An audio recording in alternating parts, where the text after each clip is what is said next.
මොකද යාළුවනේ ඉතින් ඔයගොල්ලෝ මොකද කරන්න මේ වෙලාවේ මම නම් රස කෑමක් හදන්න තමයි ඔයගොල්ලන්ට ලෑස්ති මමත් මේක YouTube එකේ දැක්කේ මට ඉතින් ආසයි හිතුණා ඒක හදලා ඔයගොල්ලෝ එක එක බෙදා ගන්න කොහොමද හදන්න කියලා ඒක කොරියන් කෑම එකක් ඒකේ නම තමයි තොබොක්කි අපි දැන් බලමු කොහොමද හදන්න කියලා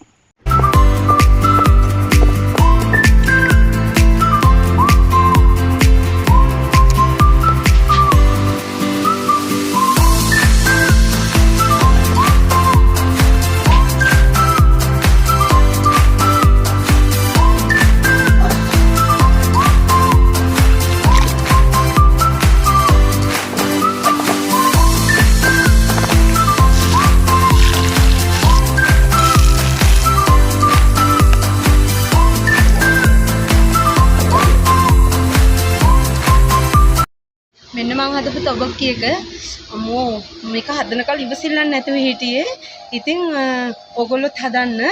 හදලා මේ බාන්නක එකේ ලස්සන මාරම ලස්සනයි. මේ බලන්නකෝ. ආයේ පුදුම ලස්සනක් තියෙන එක.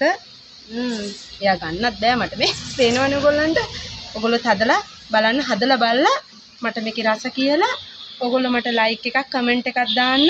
ඉතින් කාලා බලමු කොහොමද රස කියලා නේ. මාරමස්සයි